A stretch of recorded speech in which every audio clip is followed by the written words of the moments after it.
What's up, everyone? Welcome back to Echoes of Elsewhere, the podcast where we explore what's left behind in abandoned places. I'm your host, Courtney Autumn, and today's episode is a tribute to you, to this community, and to the places that connected us. It's not just the final chapter of season 3, it's also the 1-year anniversary of this podcast. And honestly, I'm still wrapping my head around that.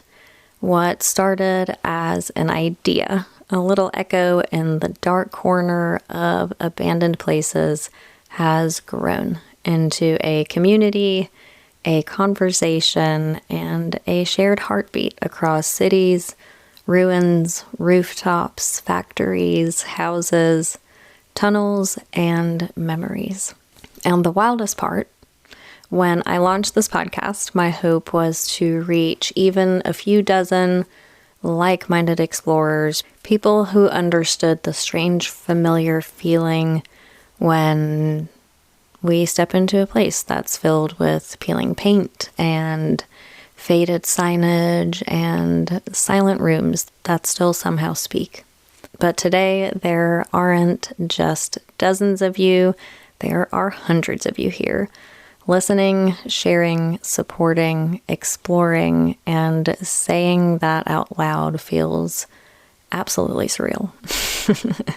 I honestly cannot thank you guys enough for being here. You guys are truly the absolute best listeners that I could ask for. And yeah, this season felt like a turning point, not just for the show, but for how deeply we've been able to reflect on why Urbex matters, not only as a hobby, but as a form of storytelling, memory keeping, and human connection. We've explored anything from forgotten neighborhoods and movie sets, abandoned recreational spaces and historic landmarks, personal stories, emotional threads, nostalgia, resilience, and community identity. And through all of it, one theme kept resurfacing. Abandoned places are never really empty. They hold echoes of who we were, who we are, and who we're becoming. And I really feel like this podcast has become a space where those echoes are honored and preserved and shared. Another huge moment this year was being featured in the Post and Courier, a moment that felt like a true recognition of the heart behind this project, this podcast, everything I do. And that recognition was not just about me or the show, but about Urbex as a community, the conversations we're having, the meaning that these forgotten places still have, and seeing that passion reflected in print reminded me that what we're doing here matters not just as content, but as culture and history, memory, and connection. To everyone who discovered the podcast through that feature, welcome. You're part of this story now too, and thank you for being here. Which leads me right into showing some appreciation to my listeners and this community. I want to take a moment to celebrate you. You show up episode after episode, you send messages, you share your explores, you leave reviews, you tell your friends, and you help this project grow in ways that I never imagined. This isn't just my podcast anymore. It's all of ours. It belongs to the explorers and the photographers, the storytellers, the wanderers, and the people who've never stepped into an abandoned place but still feel something when they hear these stories. Your support, your presence, your voices are the reason this podcast made it through its first year and the reason that it keeps evolving.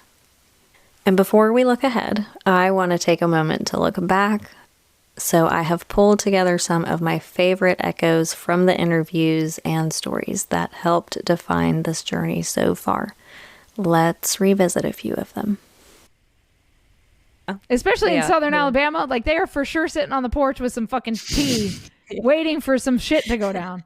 Like They have nothing better to we do. tried to get in a funeral home that was across the street from a house with like 8 cars outside. I was like, this is a dumb idea. We should not do this. Why are we here?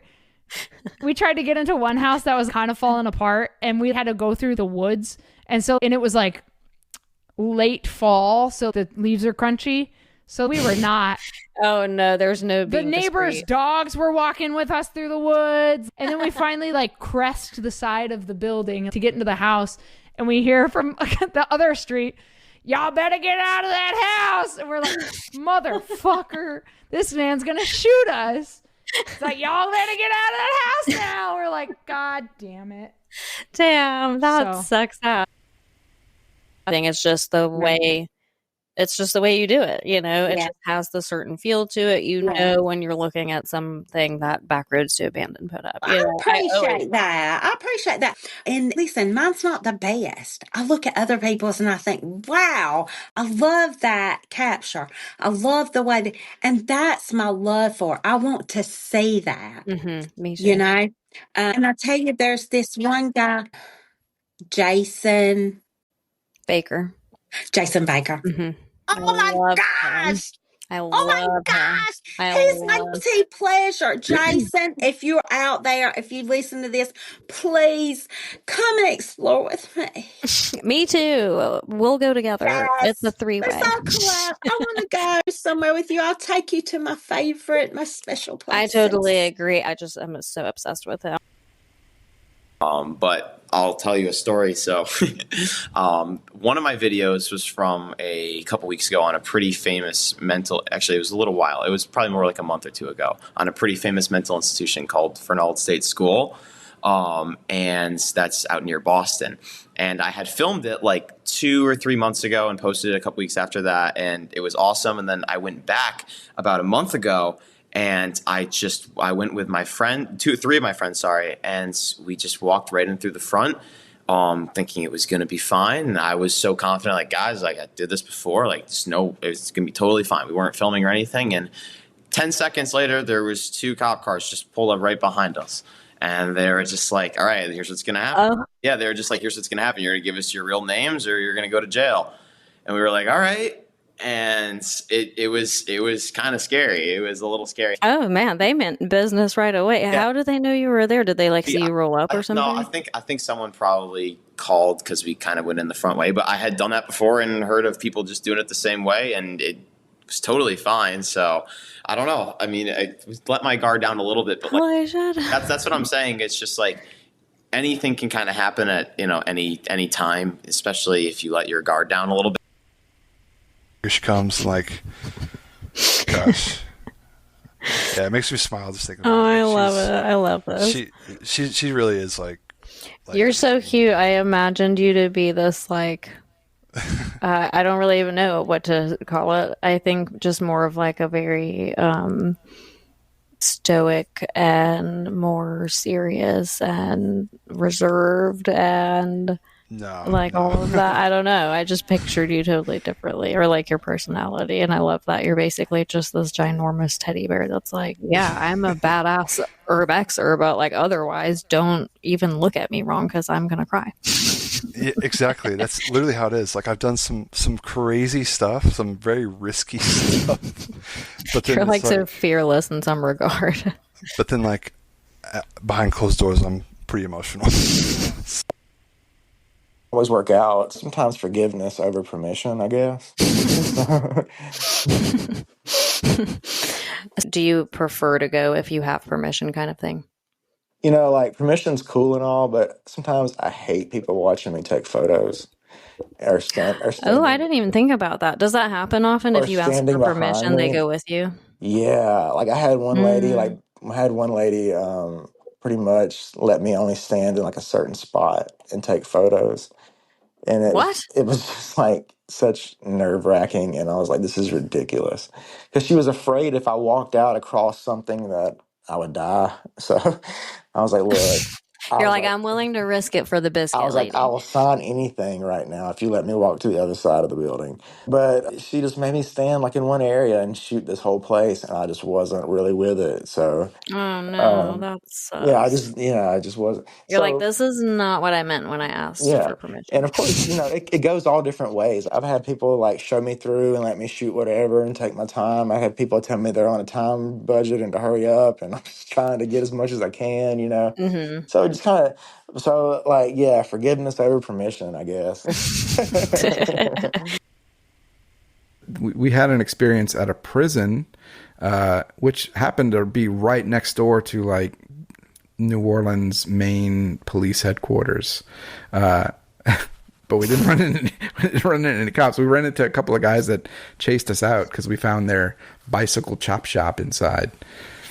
Oh, that is actually the most random thing I've ever heard. I thought you were going to be like, we found their meth lab. No, it was weird. We walked in and it's in the area where it's like the visitation area, with like the glass walls or whatever that you'd go to visit with a prisoner, and they had a little phone and you'd pick up and you'd talk to them through the phone, right? So it was that little room, and in that room are all these bike frames and tires and wheels and pedal, all these just bike parts just everywhere. And I'm like, what is this? This is weird. You're like, did they have the prisoners working on bikes? Yeah, and I'm like, this, and we smell like fresh paint on the bikes, or like hanging, like the bike frames are hanging like they had been painted. And I'm like, I think this is a chop shop for bicycles. And while we were like looking at this and taking pictures and video of it, while we're doing this, we hear a voice from like far down the hallway go, "Who the fuck is that?" And we're like, oh shit, let's go. Oh no. So I would have been out. Now, first of all, we're there at it's like midnight. We're there at night. And which, wasn't. I love how it just gets sketchier and sketchier with you. Like, here I am, like, oh, look, he's being so good. He's like getting permission everywhere he goes. He plays it safe. And you're like, no, we went to this jail next to this active police station at midnight. At midnight, right. Well, the cops came to you first, so maybe you should tell your Well, your I just story like from heard your a side first. car pulling up, and I just turned and looked at it. It was like unmarked. Yeah.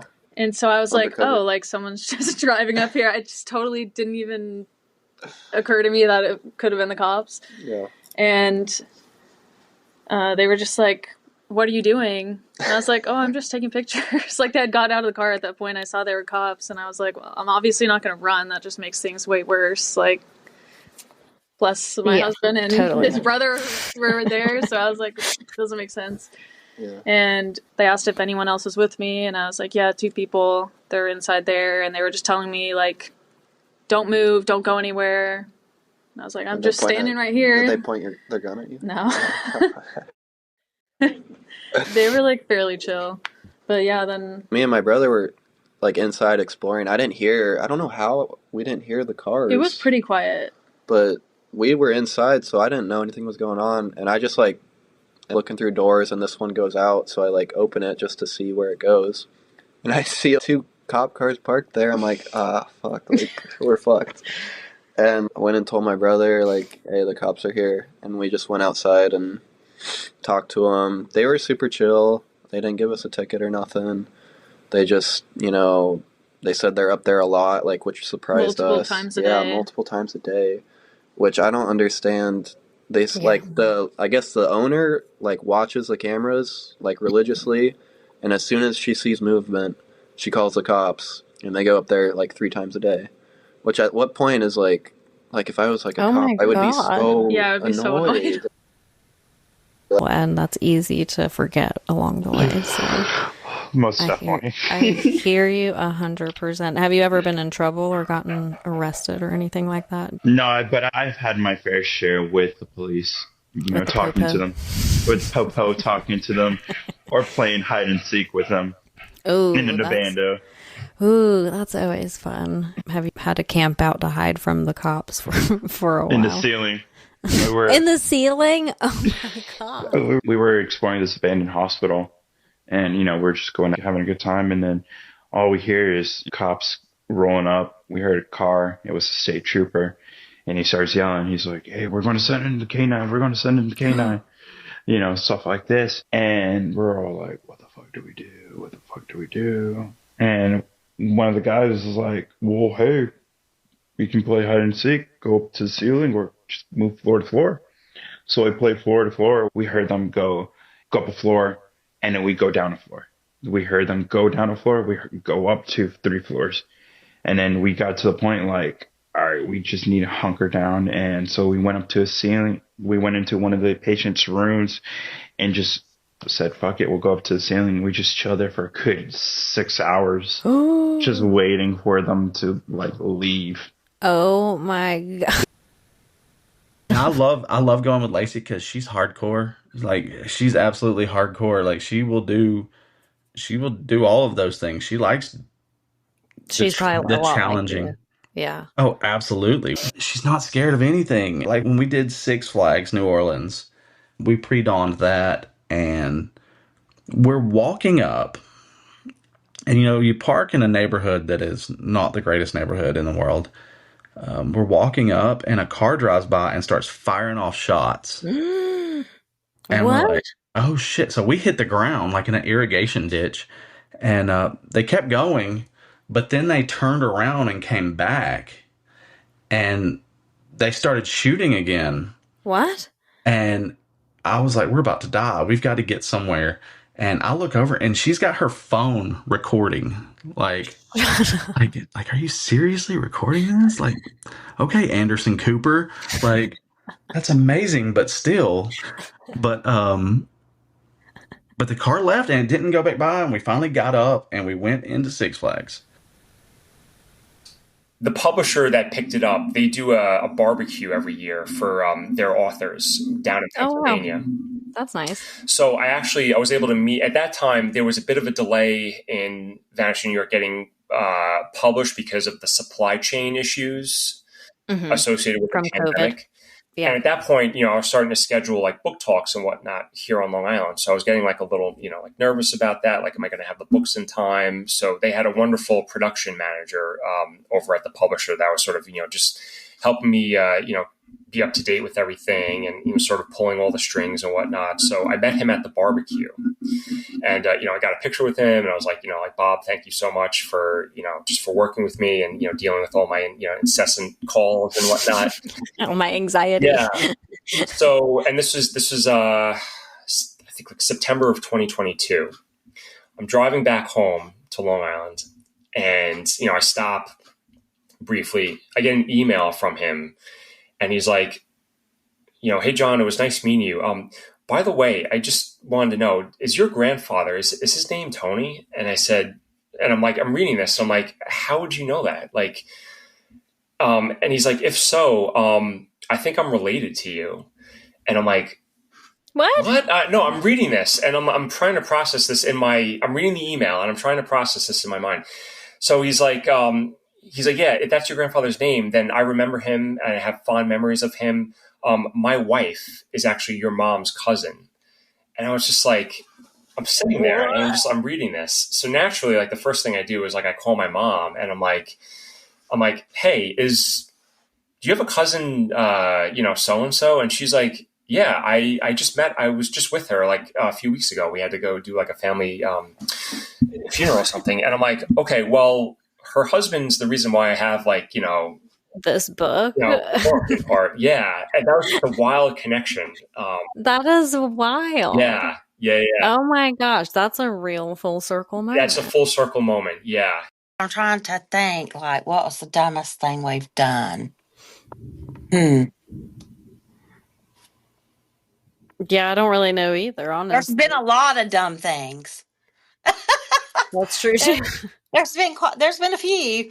I'm trying to think like what the dumbest thing we've done. Oh, I know. When you just straight let me walk into that active trailer. Oh my gosh. Yes. Oh, that was said it smells fresh. It smells fresh in here.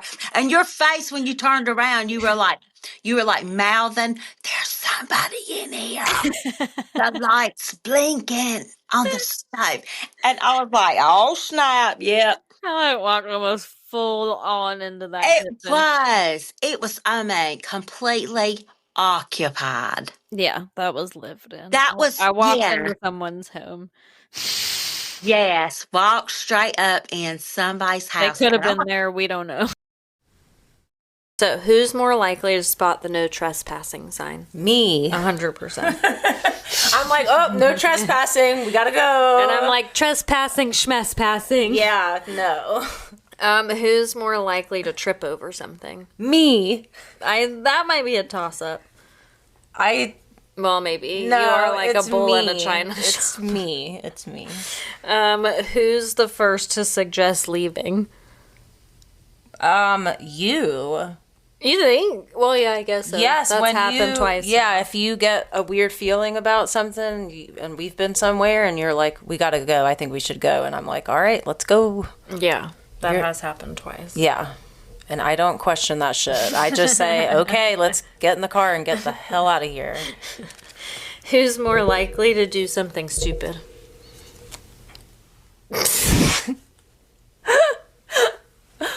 I mean, the hesitation is top tier. Who's more likely to spot a security camera? Oh, I started to feel like me because my eyesight isn't better.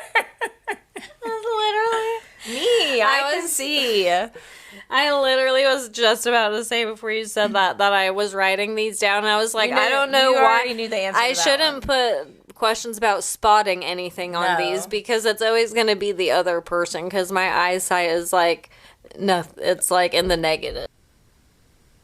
Yeah. Like, and also, I usually try to be very like, if you have 14 pins along the way to this one stop, we're stopping at all 14 of these things, even if it just means stopping for a second, looking at it, and then, like, driving off. Yeah. So. I gotta know. You so gotta I can take know. it off my map. So, yeah. There's my 3. If someone asked you for advice on exploring with a friend, what would you tell them? Probably send them your episode where you're like things you do and don't want to do when they're vesting, like bring a flashlight, like wear sturdy boots, all that type of stuff. I'd probably tell them expect that. I would also tell them probably to start off small, like maybe just like, you know, go break into an active place. No, like tell them to start small, like go to like, you know, a few sheds out in the middle, like an old barn or something like that, and just something a little more safe. Like don't go to a full on asylum and go to the 5th floor and then stomp on the floor, like underneath you, especially when it's all dripping black mold. Like don't lick the walls that have black mold. Don't on eat them. the asbestos. You know what I mean? Like take a mask so that way if you walk down in some tunnel and it's got some moisture down there, you're not breathing in possible like fungus and stupid shit like that. Like, or if you hear something, like not second guessing it and be like, oh, that's just the, you know, fucking thing. Like today, the like metal thing at the where we came in at was like kind of hitting the wall. It could have easily been somebody else in there, like coming down the hallway and shuffling their feet or some shit. And we're like, oh, we're about to get stabbed with a knife. It's Michael Myers. It's Michael. Yeah, I get that. I'm like that too, though. I think that like a lot of people get worried about running into squatters, you know, and stuff like that, even in an abandoned place. And I'm just like, yeah, but a lot of times if you don't mess with them, they don't mess with you. You know, you almost have to ignore them completely. So, like, you know, at work when I have to deal with them, like I carry a pack of cigarettes to use as like a barter system with them. Like, hey, you know, I need you to get off this train because they're going to put it away. Sometimes they'll be like, no, F you. I'm sleeping. Leave me alone. Oh, no. I'm like, bro, I got 2 cigarettes for you. You can smoke them outside of this train. And he's like, okay, I'm getting up. That's smart. You're smart. you learn to, you know, overcome and adapt. And like if I ever ran into squatters or anything, I don't think I would personally. I might have to start interviewing him. Like, hey, what other spots do you sleep in? Like, how many different abandoned places have you slept? Can you put them on my map? Right. Can you give me a Yelp review on each one of them? Can you send me the coordinates? Can you text them to me? At least that's another perk, though, that you get from your job. So it kind of plays into your benefit as far as your hobby is concerned, which is pretty niche, you know? I think it kind of like mended into it, too, because like I just started not worrying, you know. It sounds like you speak their language anyway, since you come equipped with cigarettes and such. Yeah, exactly. I'm always like super receptive, and I'm just like, you know what? Whatever. Like, I want this person. You are like that. That's yeah, true. and I want people to grow. I want people to just continue seeing the beauty and just like everything in the forgotten that so many people just like walk by and just don't even notice day by day because they're too busy scrolling on their phones or just worrying about the next meeting or just worrying about finding the next best job or relationship or something. Like it's something to escape the rat race of this fucked up life. And I honestly like I sincerely just I'm blown away by so many people's like work. It's crazy. Like I mean, I've been doing photography same amount of time I've been exploring, 5 years. And I've literally seen accounts start out and grow so fast. And I'm just like, wow, that is incredible, because I remember following this account when they had 3 followers. And now I'm just like, they're doing something completely like different, but it's still the same like urban exploring thing. Like, and it's just wild to me. And yeah, and you get those people too that you just know are meant for it. Yeah. So I was so blessed to have that happen. That's so nice. Yeah. So when the vet was here, my mom was here, it was definitely time. And I lit sage while it was happening, you know, and I had sage burning. Just, that is such a minute detail that I didn't tell anybody. Like, the only people that were there were me, my mom, and the vet. Like, nobody would know that. Yeah. So it rung a bell, and I was like, well, of course. I was burning sage while he was transitioning. And she was like, that's it. She was like, he wants you to know that when you did that, it really helped him get to where he needed to go. Oh, wow. That's so interesting. And he's like basically saying thank you for that. And then I asked stuff about like, cause you never know, like, I don't want to cry. But not yet. Take a deep breath. So, you always have that feeling, like, did you do the right thing or not? I know that I did do the right thing. But there's always that, like, feeling of, like, you know, was it really time? So I was like, how was he feeling when he was transitioning, you know? Oh my God, this is crazy. You're doing it to me too, so it's okay. These are okay tears too, but I talk still. We're just healing around here. So we're like running on the roads and going into each building, and we don't see any cars. And then we get to this one building. I'm like, all right, we should wait here for a car to pass because they're about to any second. And my one friend goes to like peek around the corner, and the car's coming, and he saw him, and he drove up on him. He gets out of his car. I don't know if anyone knows the Six Flags security guard. He had his gun out, like not pointing at us, but like he just had it out. And we all walk out, and we're like, we've been looking for you guys. This is the biggest group we've ever seen. Because it was like 8 of us. And immediately they were like, give us your SD cards. Give us your SD cards. And we came prepared. We already knew they were going to do this. So I just handed them a blank SD card. I was like, here you go. Like, they didn't even look. Oh my God. Yeah. And the owner, I think it was the owner. It was like, not the demo guys, but another guy was there, like taking pictures of it. Like he got like something from the city, so like he was like filming us. I don't know if it's in his documentary, but he was like filming us. He's like, this is the biggest group we've caught here, and like they were like pressing that they were gonna call the cops, and like we were like, dude, like come on, like we'll just leave. Like we didn't do anything. Like we were just taking pictures. And then they finally just let us go. I was like, thank God.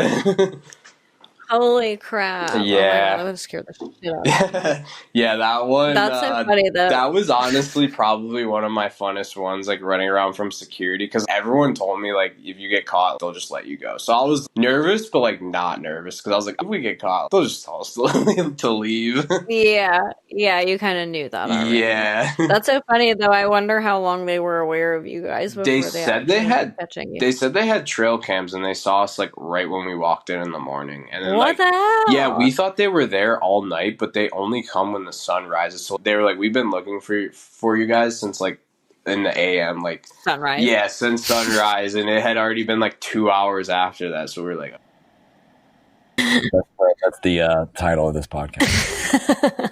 So how did you get into exploring? Like you, since I was a kid, I've just been super curious about abandoned places, and I grew up in a small town, so it was very easy to just get kind of lost in those and it not be a huge deal. And yeah, that's kind of where it started. And then I took a little break for a while, and actually I was trying to track down the video specifically that inspired my reignited passion for urbex, because this happened late last year. And I think really being in Columbia, South Carolina, it kind of hindered my passion for it. And I really didn't think there was a lot out here, to be honest with you. And I remember last year just being on YouTube and just like, you know, looking at random videos. And I was coming off of one video. I think it was like an abandoned school. And the next video that played was about the Flintstone Mansion. And in the video, I remember distinctly hearing it's on the outskirts of Columbia, South Carolina. And I was like, no. And I was like, how am I going to find this? Because I haven't urbexed in 10 years at this point. So I'm like, how am I going to find this? I've never mapped, nothing. So I go on Google Maps and I'm like, this has a very distinct look to it. This is Columbia. Like, I can do this. And I scour the map and I look all over and I finally find it. And I'm like, that wasn't all that hard, you know? So I was like, what else is around here? And I just start going all over the state on my map and I'm pinning. And I'm like, I live in a gold mine of abandoned places. You really do. I really do. And so it wasn't long after that I went to Flintstones, and I forgot all about the video. And maybe 4 or 5 months ago, somewhere around there, when I ended the first season of the podcast, I was doing like a reflection thing at the end for the wrap up. And I mentioned in there that I got started doing this again because of a very specific video of the Flintstones mansion. And so yesterday, when I'm scouring over your YouTube, I was like, oh shit, he did the Flintstones mansion. And I click on it, and I instantly, as soon as you said on the outskirts of Columbia, I was like, this is the video that I saw. No fucking way. I literally was like, no way is this in Columbia. This person's a liar. Like, I have to go find out myself. I find it myself. So you are literally the reason why I started loving this again. Isn't that fucking crazy? I didn't even realize that. That's very strange. Yeah. I don't want to take credit for it because but you obviously should. No, but obviously it's already inside of you. It just like took a video to reignite it. But also at the same time, I'm honored that it was my video that you. Anyway, thank you. That's amazing. Felt like a full circle moment too, because of course I'm realizing this yesterday, and I mean reviewing you today, and I was like, I started to DM that to you, and I was like, no, I'm just going to wait to tell him that story when I talk to him for the podcast, because it's just so neat that was like a full circle thing. Crazy. Damn. My luck, I would make the 2-hour hike, and the police would already be up there waiting for me. I think she turned crazy after that dude stole the cowboy statue. Listen. You saw those pictures? Yeah. He was just wheeling it down the hill. I'm so dead. She shared those pictures off of her security camera on Facebook. This man shows up with a fucking, what do you call those things? Like a dolly? A dolly, yeah. He shows up with a dolly and starts hauling off a huge statue. My question is this still to this day. What does he want with that? I don't know, but they found him from the Facebook posts. Like, people in the comments were like, "Oh yeah, that's blah blah blah," and he ended up getting arrested. No. They got it back too. This is the best story. Every one of those voices added something unique to the fabric of this show. Different perspectives, different experiences, different echoes, all woven together. I also want to take time to acknowledge and celebrate everyone who joined me on the podcast across the entire first year of the show, starting with my season 1 guests, Kay and Agonio from No Tracers podcast, my Ride or Die Backroads to Abandoned, Luke Explores, Big Banks, and Abandoned Southeast. From season 2, Nola Deej, Clover Frog, Keeper of the Second, Bando Fam, John Lazaro, Backroads to Abandoned, my girlfriend Meredith, and my best friend Brandon, who is also the host of Revamped, which is a podcast that I co-host with him, so feel free to check that out. And last but not least, my season 3 guest, Kenneth, aka at Lysiaga, Chris, aka at Blood Road Kushner, Rose Urbex, True Explorers, Jeremy Explores, and Urbex Poppy. A huge thank you to every guest who has appeared on Echoes of Elsewhere, because each of you helped shape this show. You trusted me with your voices, you shared your journeys, you helped expand what this podcast could be. And for that, I am endlessly grateful. If there's one thing that this first year has taught me, it's that Urbex is never just about decay or trespassing. It's about memory, story, belonging, nostalgia, time, quiet reflection, and the spaces we return to when the world feels a little too loud. It's about the places society outgrew, but our hearts didn't. And through every interview, every message, every conversation, I've been reminded that we aren't just drawn to abandoned places, we're drawn to the feeling of connection they create. And that connection is the soul of this podcast. So as we close the book on season 3, I am incredibly excited to share that season 4 of Echoes of Elsewhere officially kicks off on February 13th. New stories, new guests, maybe some old guests, deeper conversations, and even more ways for you to be a part of the journey. This next chapter is going to be intentional and very interactive and filled with opportunities for all of us to connect even more deeply as a community. As always, all the explorers mentioned in this episode and any additional info about the podcast and ways to reach out will be linked in the description. If Echoes of Elsewhere has resonated with you, if you've felt seen or inspired or understood through these stories, it would mean the world if you would leave a review, subscribe, or follow the podcast if you haven't already, and share it with someone who loves abandoned places or just needs a space where they feel connected. Your support truly shapes where this show goes next, and you guys have already helped shape this podcast over the last year way beyond my wildest expectations, and I'm so grateful for all of you. So thank you so much for being here. To everyone who has listened from the first episode to today or anywhere in between, thank you for being here. Thank you for believing in this podcast, and thank you for keeping these echoes alive. Here's to 1 year of stories, 3 incredible seasons, and the adventure still ahead in season 4. I will be back on February 13th, so mark your calendars.